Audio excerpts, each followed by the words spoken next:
Hi,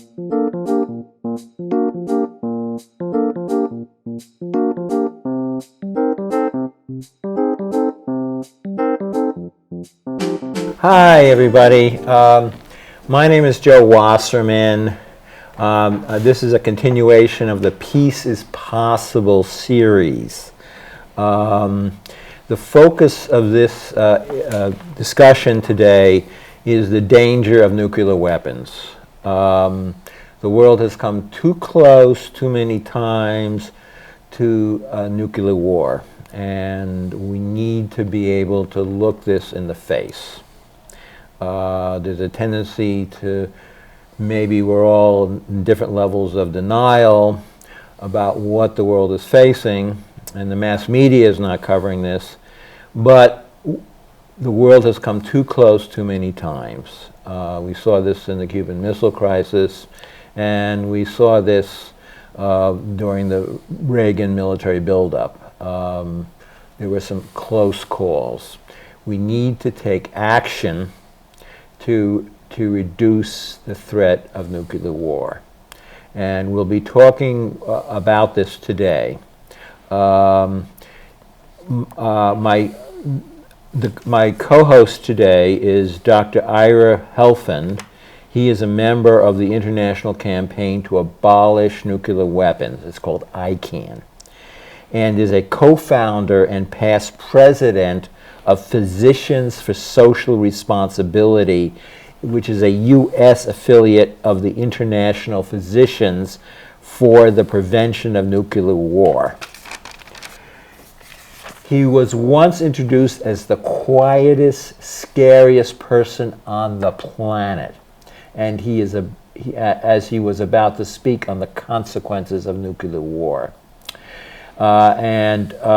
This is part of there's a national organization that's focused on this. It's called Back to the Brink. And we'll talk more about that soon. There's a Back to the Brink Connecticut chapter that was just formed, and we'll talk about that. Dr. Helfand, I would urge you to speak to some of these issues. Yeah, thanks, Joe. You mentioned a couple of very scary incidents that took place during the Cold War 60 and 40 years ago. And I think it's important, as I'm sure you understand, that we all understand that this is not a problem that just existed 60 and 40 years ago, which is unfortunately the way we tend to look at this sometimes. People think of nuclear war as sort of a Cold War issue that's gone away since the Cold War ended. But one of the most important things that we want to talk about today is the fact that nuclear war is a present danger. In fact, the experts are telling us that we are closer to nuclear war today than we were at the worst moments of the Cold War. It's a combination of the increased tension between the United States and Russia, between the United States and China, the new war in the Middle East, the ongoing very unstable situation on the Korean Peninsula, the ongoing fighting on an almost daily basis, albeit at a relatively low level, between India and Pakistan and Kashmir. All of these are immediate flashpoints that could lead quickly to nuclear war. And we're also living in a world where cyber technology has advanced very dramatically in ways which are not good when we talk about nuclear weapons, because they make the possibility of cyber terrorism, of terrorists or a government entity hacking into nuclear command and control systems ever greater. And we also have to understand we're living in a world that is facing an extraordinary climate crisis. And as that climate crisis unfolds over the next 10, 20, 30 years, which it's going to do, conditions on this planet are going to get more and more difficult. And there's going to be greater pressure on societies, a greater tendency for conflict within countries, between countries. And if nuclear weapons are on the table as these conflicts unfold, there's an ever greater chance they're going to be used. So it's real important that we move back from the brink and get away from this current situation where we are, in the assessment of experts like former Defense Secretary William Perry, marching towards nuclear war. Sleepwalking, perhaps, towards nuclear war would be a better way of framing it, because we're not aware of the fact that we're making this trip. But we are. And we have got to change course dramatically and quickly. Thank you. We're What I would like to add is that we're actually working on a resolution which is before the House of Representatives. It's called HRES 77. Mark it down, please. It's not HR 77, that's something else. It's HRES 77. And what this resolution would do is work to reduce the danger of nuclear war by having the nuclear weapon armed nations start talking to each other about how we could reduce this danger. It would also take nuclear weapons off a hair trigger alert, because sometimes these nuclear weapons are able to, there's very little time to distinguish whether an oncoming attack is a cyber attack or a system error or a real attack. We need to cut the funding for the modernization of nuclear weapons, because that moves us in the wrong direction. We need to reduce nuclear weapons. These are some of the things that this resolution will do, and we do urge people to call in support of this resolution. Maybe Dr. Heflin, you could speak more to that resolution as well. Yeah, this is a resolution that was introduced in the Congress last year by Congressman Jim McGovern from Massachusetts, and which now has 42 co-sponsors along with Congressman McGovern who are favoring the adoption of this resolution. It's something of a rallying point where people can express through their members of Congress their opposition to the current nuclear policy of the United States. And it's not just the United States, it's the policy actually of all 9 of the countries which have nuclear weapons. They all proceed as though nuclear weapons make them safe. And what we're saying is that they need to understand that nuclear weapons do not ensure our security. In fact, they're the greatest threat to our security. They're the greatest threat to our survival. Part of the problem is that since the Cold War ended, we have all tended to forget not only that nuclear weapons pose an immediate danger, but how terrible the destruction would be if these weapons were used. People have in their minds perhaps images of Hiroshima and Nagasaki. Those images are relatively plentiful, but they don't begin to prepare us for what's going to happen if nuclear weapons are used today, because the bomb at Hiroshima had the equivalent force of 15 kilotons, 15,000 tons of TNT. Modern weapons are anywhere from 100 to 800 kilotons, 6 to 50 times more powerful than the Hiroshima bomb. And if there's a war between the United States and Russia, it's not going to be just one bomb on a city, as happened at Hiroshima. It's going to be many bombs on many cities. And the destruction is really, it's almost impossible for us to get our arms around how catastrophic this will be. A study that we did back in 2003 showed that if the United States and Russia went to war, and if only 300 of the 6,000 warheads in the Russian arsenal got through to cities here in the United States, 120 million people would die in the first half hour. The same thing would happen to Russia if we attacked them. And if NATO were involved, the same thing would happen in Europe and in Canada. And those are just the direct effects. The people who die from the explosions and the fires. This attack on either country would totally destroy the entire infrastructure of the country, everything that people need to stay alive. There'd be no internet, no electric grid, no cell phones, no food distribution system. There'd be no way of distributing heating oil and gasoline to keep people warm. In the aftermath of this kind of an attack, most of the people who didn't die on that first day would also die in the coming months from exposure, from radiation sickness, from epidemic disease, from starvation. And we also now have to understand that there would be terrible climate disruption as well. Enormous amounts of soot would be thrown up into the upper atmosphere. In a large-scale war between the United States and Russia, a recent study published in Nature showed that between 5 and 6 billion people would die of famine in the first 2 years after the war began. The famine would continue beyond that, but the study only went out 2 years. And that same study showed that even a much more limited war, as might take place between India and Pakistan, would kill 2 billion people worldwide, including 130 million people here in the United States. We go about our business appropriately, acting as though this danger didn't exist, which is not appropriate. We have to understand what I've just described is not like the plot of a movie. This is the danger that we're living with every day that we allow these weapons to continue to exist. And we're here. We've survived this far only because we've enjoyed extraordinary good luck. That's the assessment of Robert McNamara, former Secretary of Defense, who once famously said, it's not because we had wise leaders or sound military doctrine or perfect technology. It's because, and I'm quoting him, we lucked out. It was luck that prevented nuclear war. But we all know that no one stays lucky forever. And the current policy of the nuclear armed states is really just a hope for continued good luck. And that's just not a policy. We need to do something different. And the only way we can be sure that these weapons are never used is to get rid of them.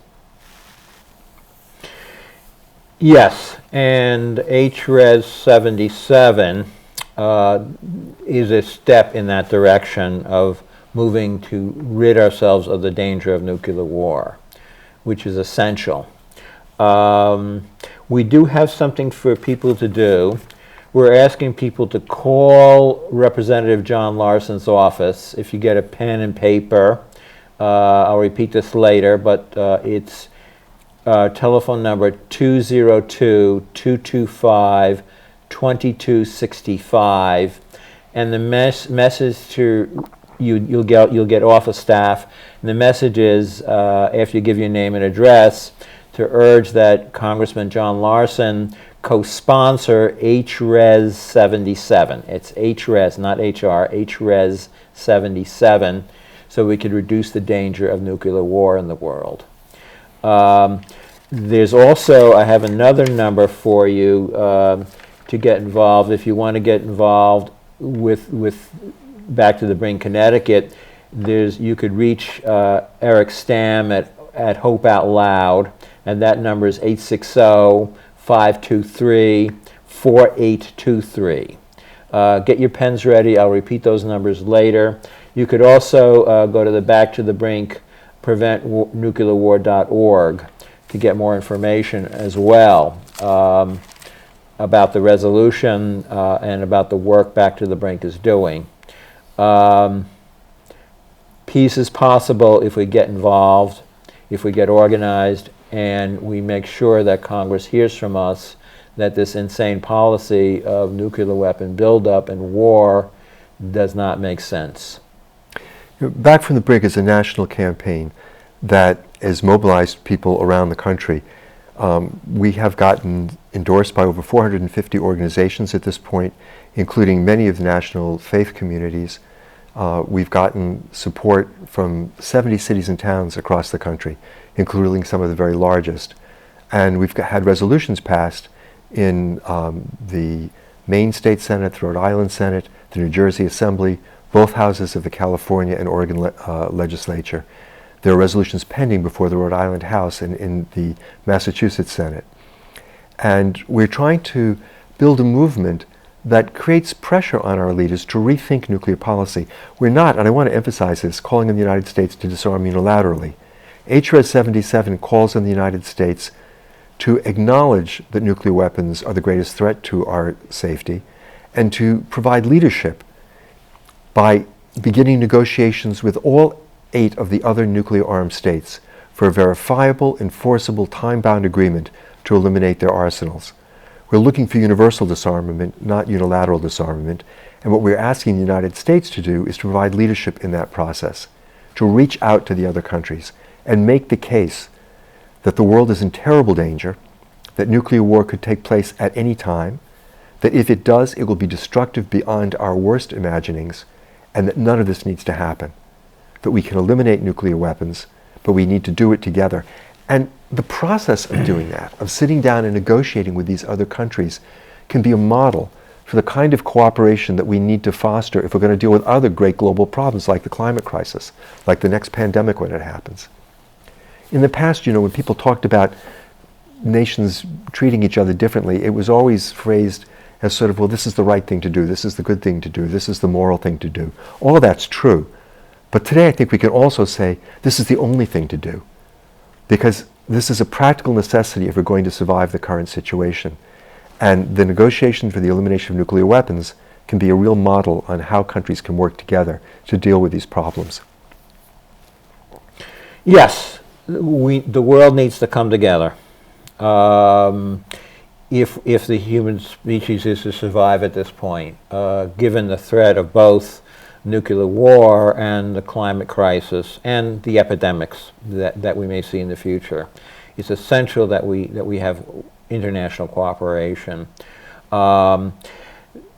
The other thing I want to point out is that billions and billions of our taxpayer money is going to modernize the nuclear weapon arsenal. Why do we need to modernize the nuclear weapon arsenal? That's money that's taken from our schools, that's taken from healthcare, that's taken from the critical efforts we need to build green infrastructure to deal with climate change. And it's making the world a more dangerous place. We do not need to modernize our nuclear weapons. Because when we modernize our nuclear weapons, the Russians and Chinese modernize theirs. And and then we react to them. It becomes a vicious circle. So we need to change the international tone. Again, let me repeat the phone numbers, the information. I urge people to call John Larson's office in support, and ask John Larson to co-sponsor HRES 77 to reduce the danger of nuclear war. And his phone number is 202-225-2265. And if you want to get more involved with Back to the Brink Connecticut, call 860-523-4823. And that's the number for Eric Stamm and Hope Out Loud. And you could leave a message at that number.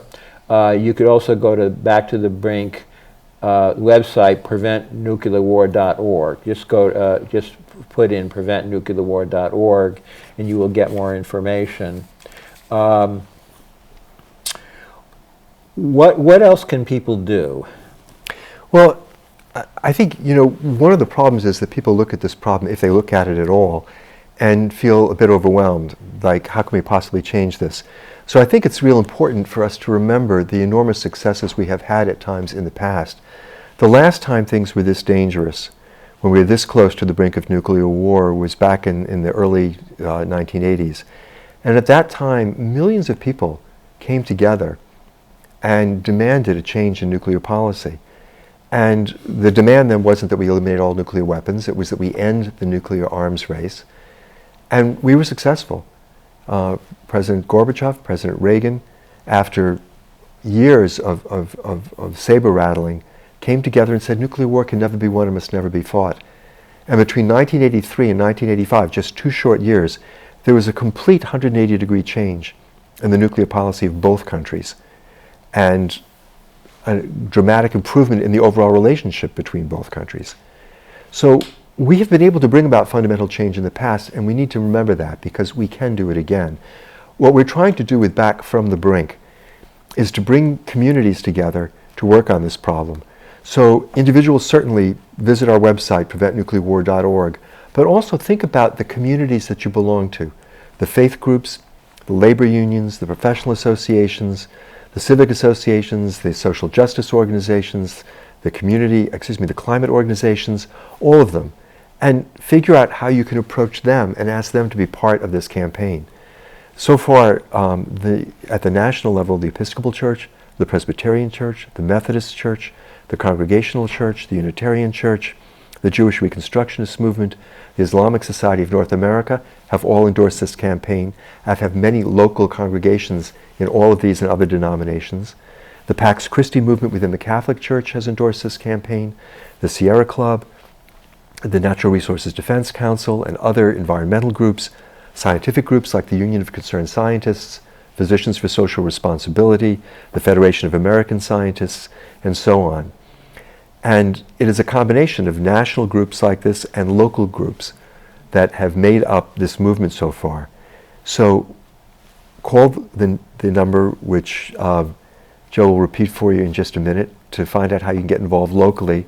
Visit the Back from the Brink website at preventnuclearwar.org and reach out to your communities and ask them to become involved in this. That's how we built the Freeze movement in the 80s. People reaching out to the communities that they lived in and urging them to become active. We're hoping to get local resolutions passed by many communities here in Connecticut. As I mentioned, 70 cities around the country have done that so far.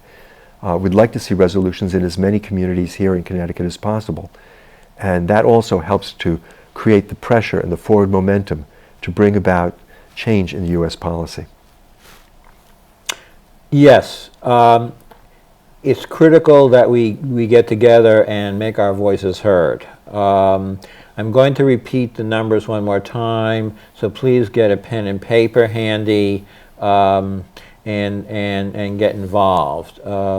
It's really the fact that millions of people were galvanized during the early 80s with the freeze movement was critical in preventing what could have been World War III with the Reagan military buildup. That we had how many people on the streets during the nuclear freeze march? I can't think of the number. The largest demonstration in New York City was the largest demonstration in U.S. history. There were over 1 million people in Central Park on June 12, 1982. There you go, 1 million people in Central Park. That galvanization of people in the early 80s, I think, was critical in preventing the U.S. and the Soviet Union at that time from going at each other and endangering the world with nuclear weapons. We need to build the same type of momentum. So get your pens ready. Again, I'm going to give you some information.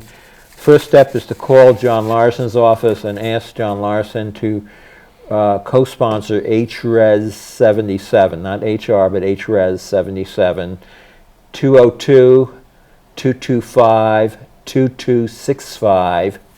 Next step is to call Hope Out Loud and Eric Stamm and get involved with our work. 860-523-4823. 860-523-4823. And you could go to Back to the Brink website, preventnuclearwar.org, to get more information. So there's a number of conflicts around the world where we're teetering on the edge at this point. Korea, Ukraine, Middle East. We have where in a lot of these conflicts, nuclear weapon states are engaged. What are your thoughts on that? Well, the danger that we face today has been greatly magnified by the fact that two countries that have nuclear arsenals, Russia and Ukraine, and Israel and the Gaza war, are actively involved in hot wars. And there's potential for either one of those conflicts to escalate into a nuclear conflict. As I mentioned, India and Pakistan doesn't get much attention here in the United States, but that situation is extremely dangerous. There's low-level fighting almost every day, and has been for a number of years, on the border in Kashmir, and that could easily escalate into a nuclear war. The United States and China are on something of a collision course. There's increasing tension between them. There's the real possibility of that escalating into a military conflict, either over Taiwan or over shipping in the South China Sea. And there's been a real ramp up in the rhetorical threats, including threats to use nuclear weapons on the Korean Peninsula. The North Korean regime has become increasingly bellicose and has said now they don't believe that a peaceful solution is possible. That has led some experts here in the United States to believe that the North Korean leadership has already made a decision to go to war. We are sort of trying to put out fires all over the place. And I think what we need to understand is that sooner or later, if nuclear weapons are around, one of these fires is going to get out of control and nuclear weapons are going to get used. So we need to sort of step back a little bit and look at the overwhelming problem that we're facing, which is the danger of nuclear war, and try to deal with that. And it's perhaps a little bit counterintuitive. People say, well, say with Russia, given the Russian invasion of Ukraine and all of the tension that has created, is it realistic to think about trying to work out an arrangement to get rid of nuclear weapons with Russia at this time? We need to remember how bad things were in 1983. The United States and the Soviet Union We're on a collision course. We almost went to war twice that year, once in September and again in November. And not only despite that, but perhaps because of that, it was possible to make real progress because the leadership in both countries frightened themselves. They realized how close they had brought the world to this ultimate catastrophe, and they were open to a new way of thinking about nuclear weapons. I hope that we can create the same openness to new thinking in our leadership, and that our leadership can reach out to the Russian and the Chinese leadership in the way that Gorbachev reached out to the United States back in the 80s. And I would certainly hope that the current situation has helped them to understand how fundamentally dangerous it is to maintain a world armed to the teeth with nuclear weapons. This idea that nuclear weapons somehow magically deter their own use really needs to be recognized for what it is. It's magical thinking. There's nothing about nuclear weapons that guarantees they won't be used. And in fact, as Joe has mentioned, we have come perilously close to the use of nuclear weapons on multiple occasions, even after the Cold War was over. And on many of these occasions, we literally came within minutes of the kind of nuclear holocaust that I talked about earlier, and were saved at the last minute because somebody figured out that the other side wasn't doing what we thought they were doing. We can't afford to keep rolling the dice like this. Sooner or later during one of these crises, our luck is going to run out and these weapons are going to get used. And the attempts to manage the atom, to figure out how we control this situation, they're not going to work forever. At some point they're going to fail. And that point may be much closer than we like to think. The one way we can be sure that nuclear weapons are not used is if we were able to get rid of them. Now, it's possible that we, say, here in the United States, would make that decision, would reach out to the other countries and try to get them to agree to eliminate all nuclear weapons, and that effort might fail. That's possible. But there's no reason to assume that would happen. We've never tried this before. And we do know what's going to happen if the weapons aren't removed. They're going to get used at some point. So there's no reason at all not to try this new path. We have nothing to lose. The worst that happens is that Russia, China, some other country says no, and we're in the same situation we're in right now. The best that happens is that they say yes, and we get rid of the nuclear weapons in the world and free ourselves from this terrible existential danger. So I think we need to take some hope from the successes we've had in the past. We need to recognize the severity of the danger that we face today, and we need to take decisive action. And that means each one of us needs to step up and do that part of the job which is ours to do. None of us is going to solve this problem by ourselves, but if we all work on it, as people did in the 1980s, if we all come together, then we can be successful. And I think that's a real possibility and something which we absolutely have to strive for. At minimum, we need to get the nuclear weapon-armed countries start talking to each other. Right now, the nature of the nature of the rhetoric is not helpful, the international rhetoric. We need to get the dialogue going to prevent nuclear war. I would ask people to be sure that they don't forget what we've been talking about today. The subject of nuclear war is really scary. It's horrible to think that this might happen. And it's a pretty natural human tendency to just want to put this out of mind. That's something we can't afford to do. Unfortunately, this is the reality that we are facing today. And if we are going to survive, if our children and our grandchildren are going to have a chance to live out their lives, we have to deal with the nuclear problem. It's really up to us. And this is a huge burden that we all face.